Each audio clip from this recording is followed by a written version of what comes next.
Your first investment, was it cash flow or capital gains? My first investment was cash flow. Why? Because I wanted that money coming in. My biggest concern is I was going to put money out and not have anything coming back in. And how much was your first cash flow? $25 a month.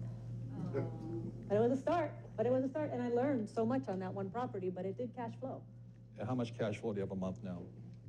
About $120,000 a month. It's not Donald Trump's money, you know, it's not Warren Buffett's money and all this, but $120,000 a month is more than a lot of people make a year. And she doesn't have to work for it. That's not all the rest of her investments. That's not from oil, gas, and businesses and stuff like this. Well, but that's what we talk about. I mean, that's freedom, is, you know, and when you don't have to work anymore because you got that money coming in every month. We talk about when we first retired was 94, we only had $10,000 a month coming in every month. That was it. But we only had $3,000 a month going out. So we were free. So it's not the dollar amount. It's can you cover your expenses and be free? Because after that, then we were able to get on with what it is we really wanted to do. Right. But most people are so busy working for that paycheck and, you know, just surviving every day as we were, that they don't have time to really think about what is it I really want to do. Your first investment, was it cash flow or capital gains? My first investment was cash flow. Why? Because I wanted that money coming in. My biggest concern is I was going to put money out and not have anything coming back in. And how much was your first cash flow? $25 a month. But it was a start. And I learned so much on that one property, but it did cash flow. And how much cash flow do you have a month now? About $120,000 a month. It's not Donald Trump's money, you know, it's not Warren Buffett's money and all this, but $120,000 a month is more than a lot of people make a year. And she doesn't have to work for it. That's not all the rest of her investments. That's not from oil, gas, and businesses and stuff like this. Well, but that's what we talk about. I mean, that's freedom, is, you know, and when you don't have to work anymore because you got that money coming in every month. We talk about when we first retired was 94, we only had $10,000 a month coming in every month. That was it. But we only had $3,000 a month going out. So we were free. So it's not the dollar amount. It's can you cover your expenses and be free? Because after that, then we were able to get on with what it is we really wanted to do. Right. But most people are so busy working for that paycheck and, you know, just surviving every day as we were, that they don't have time to really think about what is it I really want to do. Your first investment, was it cash flow or capital gains?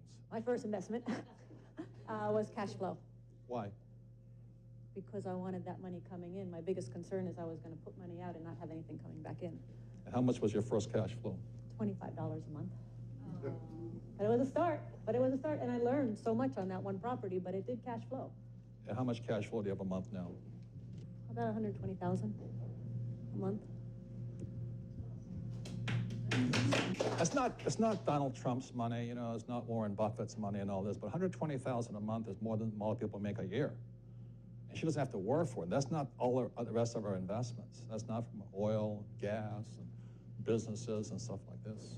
Well, but that's what we talk about. I mean, that's freedom, is, you know, and when you don't have to work anymore because you got that money coming in every month. We talk about when we first retired was 94, we only had $10,000 a month coming in every month. That was it. But we only had $3,000 a month going out. So we were free. So it's not the dollar amount. It's can you cover your expenses and be free? Because after that, then we were able to get on with what it is we really wanted to do. Right. But most people are so busy working for that paycheck and, you know, just surviving every day as we were, that they don't have time to really think about what is it I really want to do. Your first investment, was it cash flow or capital gains? My first investment was cash flow. Why? Because I wanted that money coming in. My biggest concern is I was going to put money out and not have anything coming back in. And how much was your first cash flow? $25 a month. But it was a start. And I learned so much on that one property, but it did cash flow. And how much cash flow do you have a month now? About $120,000 a month. It's not Donald Trump's money, you know, it's not Warren Buffett's money and all this, but $120,000 a month is more than a lot of people make a year. And she doesn't have to work for it. That's not all the rest of her investments. That's not from oil, gas, and businesses and stuff like this.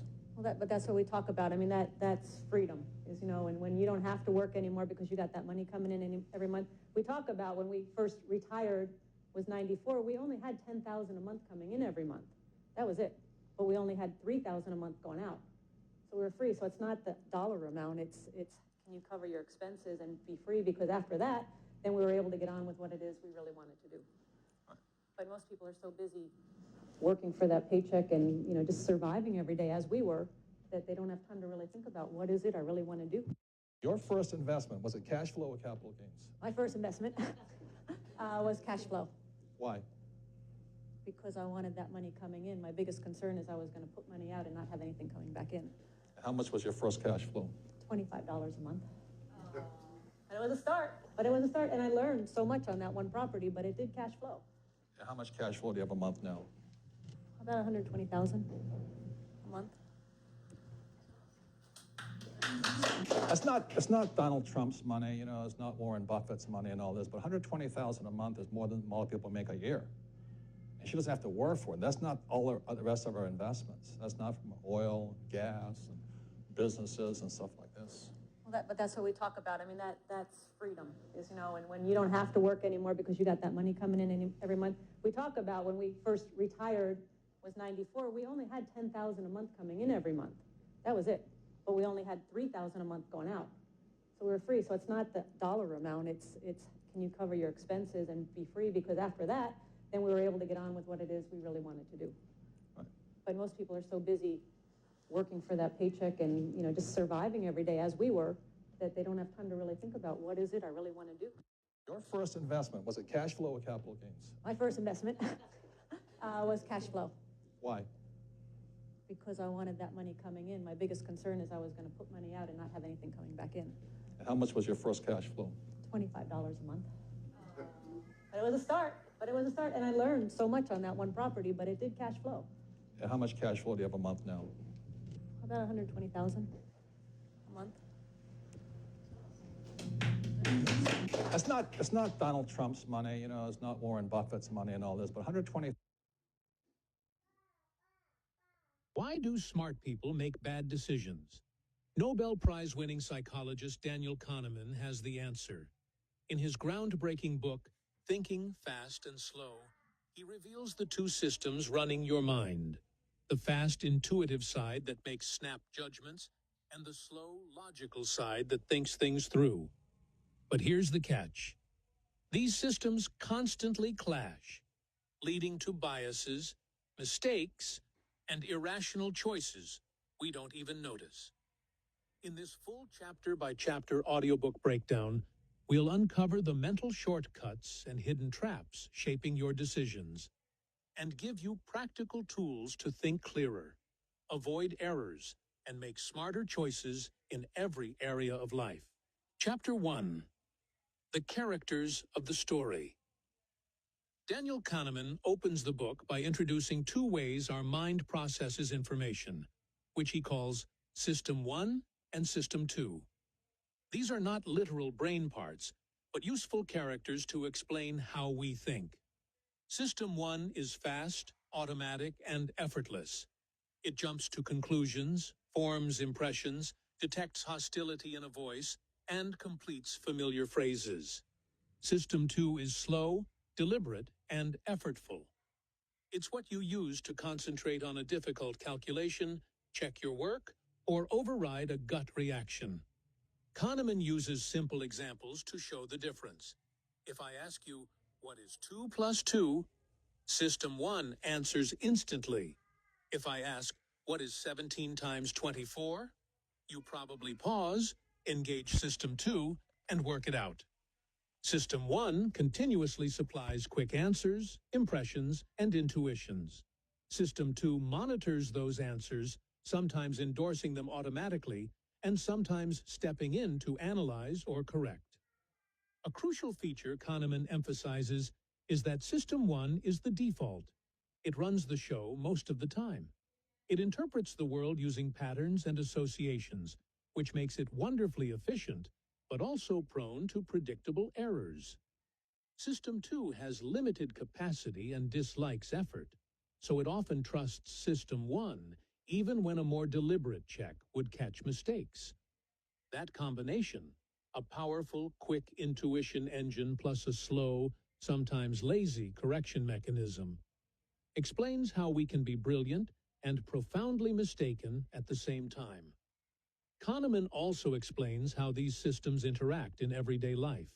System 1 generates impressions, feelings, and inclinations. System 2 can endorse those impressions, rationalize them, or substitute an easier question when faced with a hard one. This substitution is important. When System 1 encounters a difficult question it can't answer, it often answers an easier, related question instead. And System 2 may never notice the swap. That's why people can be confident about answers that are actually wrong. The answer feels right, so the mind accepts it. The chapter closes by warning that understanding these characters is the key to seeing why intelligent people make systematic mistakes. Recognizing that much of our thinking is automatic and that reflective thought requires effort helps explain phenomena from snap judgments about other people to errors in complex decision-making. To sum it up, our minds run on two systems, a fast intuitive System 1 and a slow reflective System 2. System 1 is efficient but error-prone. System 2 is slow but accurate. 2 can correct it, but often remains passive. Knowing how these systems work together is the foundation for understanding the biases and mistakes Kahneman explores throughout the book. Chapter 2. Attention and Effort. In this chapter, Kahneman dives deeper into how System 2, the slow, deliberate part of our mind, actually works, and especially how it deals with effort and attention. He begins by explaining that mental effort is like a limited resource. Just as you get tired after lifting weights, your brain gets tired when it focuses for long periods. System 2 handles things like problem solving, logical reasoning, and self-control. But it doesn't like working harder than it has to. A key point Kahneman makes is that attention is a form of mental energy.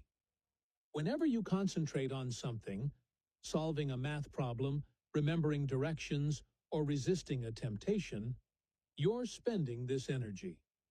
That's why you feel mentally drained after a long day of decision-making or focused work. He uses simple experiments to illustrate this. For example, when people are asked to memorize a long string of numbers and then choose between a fruit salad and a slice of chocolate cake, they're far more likely to choose the cake. Why? Because holding the numbers in mind takes up mental energy, leaving less willpower available for resisting temptation. This leads to the concept of ego depletion. The more mental energy you spend on tasks requiring focus or self-control, the less energy you have left for other things. That's why, after a stressful day, people make impulsive purchases, snap at loved ones, or abandon healthy routines. Another fascinating insight from this chapter is the idea of a lazy System 2. Because mental effort is tiring, System 2 often accepts the quick, easy answers generated by System 1, even if they're wrong. Unless we deliberately step in and double-check, we often go with our first intuition. Kahneman also highlights the law of least effort. Given the choice, both humans and animals will naturally take the easiest path to get what they want. This isn't always bad. It saves time and energy. But it also means we often avoid challenges that require deeper thinking. By the end of the chapter, the message is clear. Our ability to pay attention and make rational decisions depends on a limited pool of mental energy. When that energy runs low, we become more impulsive, less rational, and more likely to rely on our quick but sometimes flawed intuitions. To sum it up, attention and effort are finite resources. System 2, thinking, the part that requires focus and reasoning, tires quickly. The more mentally exhausted we are, the more likely we are to let the fast, automatic System 1 take over, for better or worse. Chapter 3. The Lazy Controller. In this chapter, Kahneman expands on a theme introduced earlier, the laziness of System 2, the slow, deliberate, rational part of our mind. He explains that our brains are naturally inclined to save energy. If System 1, the fast and intuitive system, offers an answer that feels right, System 2 often goes along with it, rather than doing the extra work to analyze and verify. Kahneman calls System 2 a lazy controller because, while it can step in and correct mistakes, it often chooses not to unless it's absolutely necessary. This is one reason people can hold strong beliefs based on intuition or first impressions, even when evidence might suggest otherwise. Thinking hard takes effort, and our minds would rather not do it if they don't have to. One experiment he mentions is the bat and ball problem, a simple puzzle that shows how System 1 jumps to quick but wrong answers. A bat and a ball cost $1.10 in total. The bat costs $1 more than the ball. How much does the ball cost? Most people immediately think the answer is 10 cents, but that's wrong. If the ball cost 10 cents, the bat would cost $1.10, making the total $1.20. The correct answer is 5 cents. What's happening here? System 1 quickly generates the intuitive but incorrect 10-cent answer. System 2 could correct it, but only if it actually engages. Many people don't bother because the intuitive answer feels right, and the brain prefers to avoid unnecessary effort. Kahneman also discusses how cognitive ease plays a role. When something feels easy to process, a simple question, a familiar idea, or clear language, we're more likely to accept it as true without questioning. When things feel harder or more complex, System 2 is more likely to wake up and take control. This laziness of System 2 explains why people often rely on stereotypes, gut feelings, or first impressions. It's not always because we lack intelligence. It's because our brains are wired to conserve mental energy whenever possible. The chapter ends by stressing that this isn't always bad. Most of the time, System 1 works well and gives us answers that are good enough for everyday life. But when the stakes are high, in finance, medicine, or personal decisions, we need to recognize when to push System 2 out of its comfort zone and make it do the hard work. To sum it up, System 2 is capable but lazy. It can analyze, question, and override System 1's snap judgments, but it often prefers not to. To make better decisions, we have to know when to challenge our automatic responses and engage in deeper. Chapter 4. The Associative Machine. In this chapter, Kahneman takes a closer look at System 1, the fast automatic part of the mind, and explains why it's so powerful.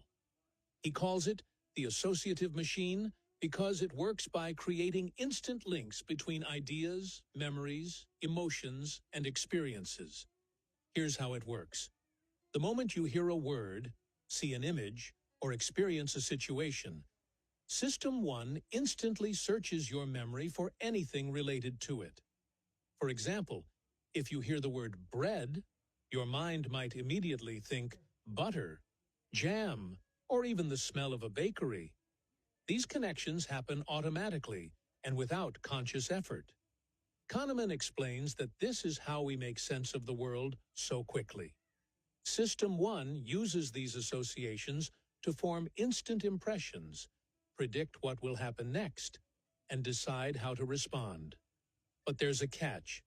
Because System 1 looks for coherence, a story that makes sense, it sometimes creates patterns or meanings that aren't really there.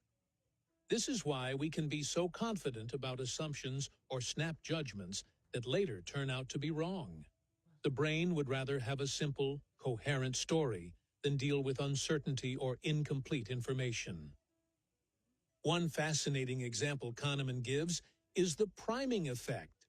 If people are shown words or images linked to old age, like Florida, gray, or wrinkles, and then asked to walk down a hallway, they actually walk more slowly afterward, as if they were older themselves. Their behavior changes because of subtle associations their mind made without them realizing it. System 1 also links emotions to these associations. A single word, sound, or image can trigger a feeling of fear, happiness, or confidence before you even understand why. This is why advertising, political slogans, and even colors influence us so effectively. They tap into System 1's automatic associations. Kahneman calls this the associative coherence, or the halo effect. If one thing in a story feels positive, we tend to see everything else about it as positive too. Likewise, if something feels negative, our whole judgment shifts in that direction. The problem? System 1 is biased toward believing its own stories. When the information fits together neatly, it feels true, so we rarely question it. This is why people fall for stereotypes, superstitions, or conspiracy theories. They feel intuitively right because they form a coherent story. The chapter ends by reminding us that while System 1's associative power helps us make quick decisions and navigate the world efficiently, it also makes us vulnerable to mental shortcuts and biases, themes that Kahneman explores in later chapters. To sum it up, System 1 is an associative machine that links ideas, memories, and emotions instantly, creating stories that feel true even when they aren't. This power helps us act quickly, but also makes us prone to errors when we trust coherence over accuracy. Chapter 5. Cognitive Ease. In this chapter, Kahneman introduces the concept of cognitive ease. The idea that when our brain processes information effortlessly, we tend to feel more confident, relaxed, and positive about it. But this ease can also mislead us. Here's the core insight. When something feels easy to understand or familiar, we are more likely to believe it's true, safe, and trustworthy. On the other hand, when something feels hard or confusing, we become more cautious, skeptical, and analytical. Kahneman gives simple examples. A sentence printed in clear, bold font feels easier to believe than the same sentence in a faint, hard-to-read font. A statement you've heard many times before feels more true than one you've only heard once, even if both are false. This is why repeated slogans, advertising jingles, and familiar catchphrases are so persuasive. Familiarity breeds acceptance. He explains that cognitive ease comes from several sources. 1. Repetition. The more you hear something, the more familiar and believable it feels. 2. Clarity. Simple, easy to read or easy to understand information feels more trustworthy. 3. Mood. When you're in a good mood, your brain processes information more smoothly, making you more likely to trust your instincts and less likely to question things. But here's the problem. Cognitive ease can make us overconfident. When things feel easy, we tend to believe them automatically instead of engaging System 2 to analyze them. This is why misinformation can spread so easily. People hear it repeatedly, it becomes familiar, and eventually it feels true even if it isn't. Kahneman contrasts this with cognitive strain, when information feels new, complex, or difficult to process. In these moments, our brain switches to System 2 mode, becoming more careful, logical, and analytical. That's why complicated math problems or confusing texts make us slow down and think harder. An interesting twist, Kahneman points out, is that cognitive strain isn't always bad. In fact, it can protect us from errors because it forces us to pay closer attention. When things feel too easy, we risk falling into the trap of trusting System 1's quick but sometimes flawed judgments. The key lesson here is that how information feels can shape what we believe. Truth isn't just about facts, it's also about the mental comfort of processing those facts. To sum it up, cognitive ease makes us feel confident, comfortable, and accepting, but it also makes us less critical. Familiar, clear, and repeated information feels more true, even when it isn't. while cognitive strain can push us to think more carefully and question our assumptions. Chapter 6. Norms, Surprises, and Causes.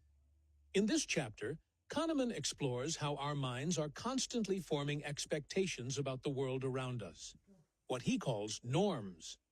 These norms are mental patterns of what we believe is normal or likely to happen based on our experiences.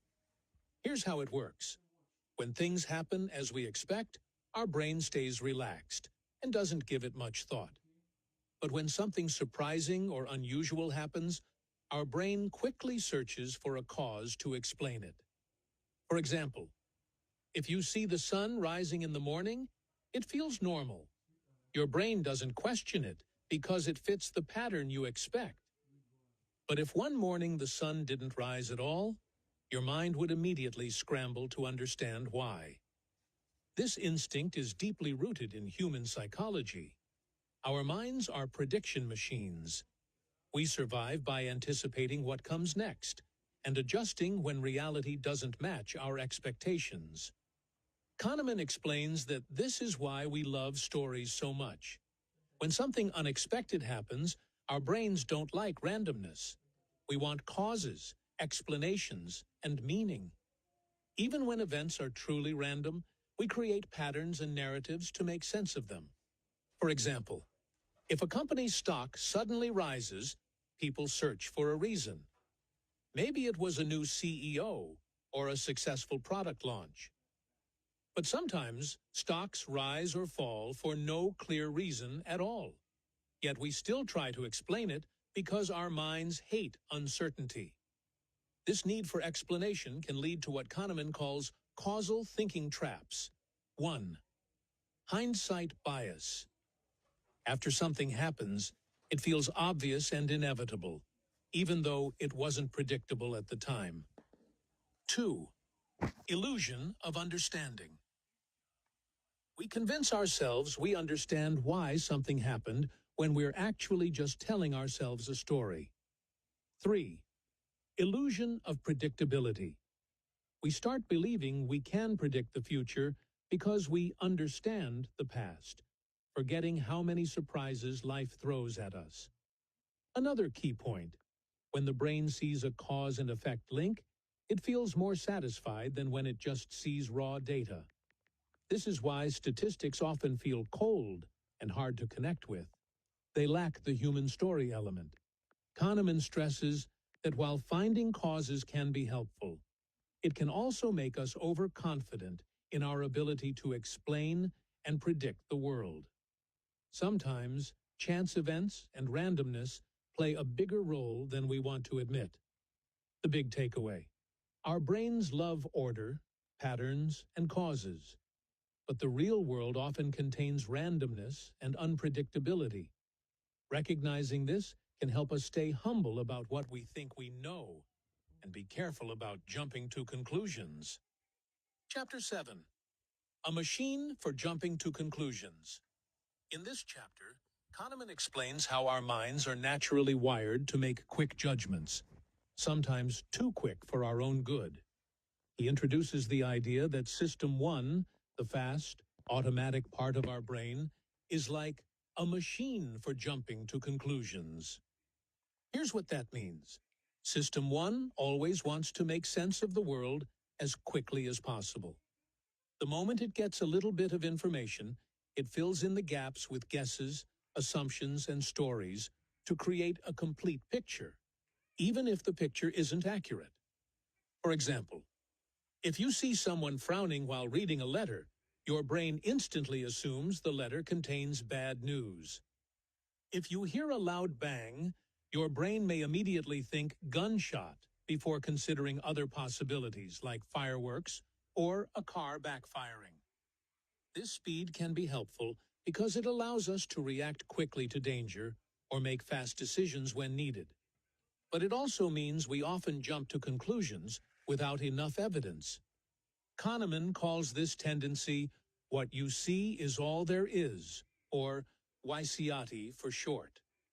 System 1 only works with the information it has right now. It doesn't stop to think about what's missing. As a result, It ignores gaps in knowledge. It builds a story from limited facts. It makes us feel more confident than we should be about our conclusions. This is why people often overestimate how much they know or believe their first impressions are correct, even when they aren't. Another example Kahneman gives: if you hear a story about a kind, friendly person, you might quickly assume they would make a great teacher, even though kindness alone doesn't guarantee teaching ability. Your brain simply takes the few details it has and jumps straight to a judgment. The problem is that System 1 doesn't like uncertainty. It prefers a quick, simple answer over admitting, "I don't know." That's why we sometimes make decisions too fast, relying on our gut feelings instead of careful thinking. Kahneman warns that while System 2, the slow and logical part of our brain, can step in to question these snap judgments, it often doesn't. Because slowing down and analyzing things takes mental effort, and our brains like to save energy whenever possible. The main lesson from this chapter: your brain is built to make sense of the world quickly, but this comes at the cost of accuracy. By recognizing that you're wired to jump to conclusions, you can train yourself to pause, question first impressions, and look for missing information before making decisions. Chapter 8: How Judgments Happen. In this chapter, Kahneman digs deeper into how our minds form judgments, especially the snap decisions we make using System 1 thinking. Here's the key idea: when we're faced with a question or a problem, our brains want a quick answer. But instead of carefully analyzing all the facts, which takes time and effort, System 1 often takes a shortcut. It does this by replacing the hard question with an easier one without us even realizing it. For example, a hard question might be, how successful will this person be in the future? System 1 quickly changes it to an easier question. Do I like this person? And then it gives the answer to the easy question as if it were the answer to the hard one. This mental shortcut is called a heuristic, a quick rule of thumb way to make judgments. This explains why people often rely on gut feelings instead of careful analysis. It feels like you've answered the real question, but what you've really done is take a mental shortcut without realizing it. Kahneman gives several examples. When people are asked if they're happy, many think about their mood right now rather than their overall life satisfaction. When investors are asked if a company will do well, they might rely on whether they like the company's products rather than analyzing financial data. This mental shortcut process is fast and automatic. You don't even notice it happening. That's why people can be so confident about their answers even when they're wrong. The problem with heuristics is that they can lead to systematic errors, or what Kahneman calls biases. For example, if you see a person dressed in a lab coat, you might assume they're a scientist, even though they could be wearing it as a costume. If you read a story about a successful entrepreneur, you might assume they always make good business decisions, forgetting that success can involve luck as well as skill. Another point Kahneman makes is that emotions play a big role in judgments. When something makes us feel good, we often assume it's safe, true, or beneficial, even if there's no real evidence. This is known as the affect heuristic. For example, if a politician smiles and speaks well, people may assume they're trustworthy, even if they know nothing about their policies. The big lesson from this chapter: our brains often replace hard questions with easy ones and rely on quick feelings rather than careful reasoning. To make better judgments, we need to slow down, recognize when we're using shortcuts, and check whether our confidence is actually justified. Chapter 9: Answering an Easier Question. In this chapter, Kahneman takes a closer look at one of the most important mental shortcuts we use. When faced with a difficult question, we often answer an easier one instead. and we usually don't even notice we've done it. He calls this substitution. Here's how it works. You get asked a complex question like, how happy are you with your life these days? Instead of carefully analyzing all areas of your life, your career, relationships, health, finances, personal goals, your brain quickly substitutes an easier question. What's my mood right now? Then you answer the easy question as if it were the real one. This happens because System 1, our fast, intuitive brain, prefers quick answers. It doesn't like to pause, analyze, or admit uncertainty. So it grabs whatever information is most available and uses it. Kahneman shows how this substitution explains many of our mental biases. When people are asked whether a politician will win an election, they might answer an easier question. Does this person look confident and likable? When investors are asked whether a company's stock will rise, they might answer, do I like this company's products? The problem is obvious. The easy question often has little to do with the harder one, but our brains treat the answer as if it were correct. Kahneman also talks about the role of emotions in substitution. If we feel good about something, we often assume it's true, safe, or smart, even when it isn't. This is called the affect heuristic. For example, if we like a celebrity, we might assume they have good judgment in politics or business, even though those areas have nothing to do with acting or music. Substitution also explains why first impressions are so powerful. If you meet someone when you're in a good mood, you might think they're a great person, even if your mood had nothing to do with them. Another key point, substitution is automatic. System 1 doesn't tell you it changed the question. You feel like you answered the right one, even though you didn't. This is why we're often overconfident in our decisions. We don't realize we were answering a simpler, unrelated question. The big lesson, to make better decisions, we have to slow down and ask, am I actually answering the real question, or did my brain swap it for an easier one? By recognizing substitution, we can spot when emotions or first impressions are influencing our choices too much, and bring in System 2, our slower, more logical thinking, to double-check. Chapter 10, The Law of Small Numbers. In this chapter, Kahneman introduces one of the most common mistakes people make when interpreting data. We put too much trust in small samples of information and draw big conclusions from them.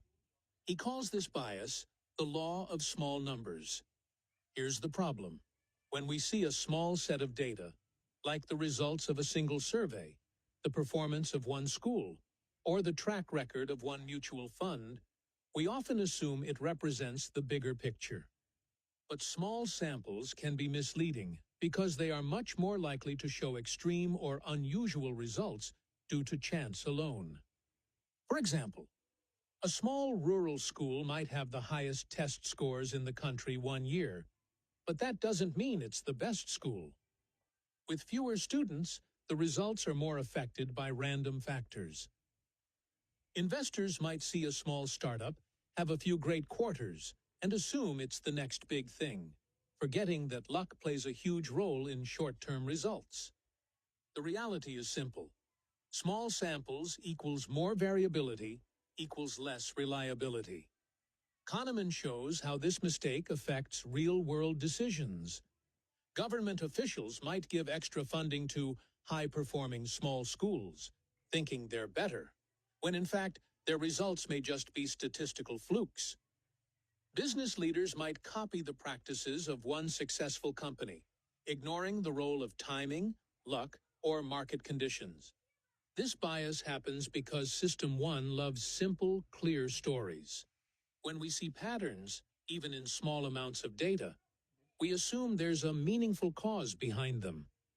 We want to believe that success or failure has clear reasons, when in reality, randomness often plays a big role. Another key insight: people often underestimate how much variability exists in small samples. They think the results of 5 trials or 5 years of business data are enough to prove something, when statistically, you might need hundreds or thousands of data points for a reliable conclusion. The big lesson from this chapter: be skeptical of conclusions drawn from small amounts of data. Extreme results in small samples are often just chance, not evidence of skill, quality, or cause and effect relationships. Kahneman's advice: look for larger samples before making judgments. Remember that randomness produces patterns too. Not every pattern means something important. Don't be fooled by success stories built on tiny amounts of evidence. By understanding the law of small numbers, we can avoid being misled by statistical noise and focus on real, meaningful trends. Chapter 11. Anchors. In this chapter, Kahneman introduces one of the most powerful mental biases we all fall for: anchoring. This is when the first piece of information we see or hear pulls our judgment toward it, even if it's irrelevant. Here's how it works. When we're asked to make an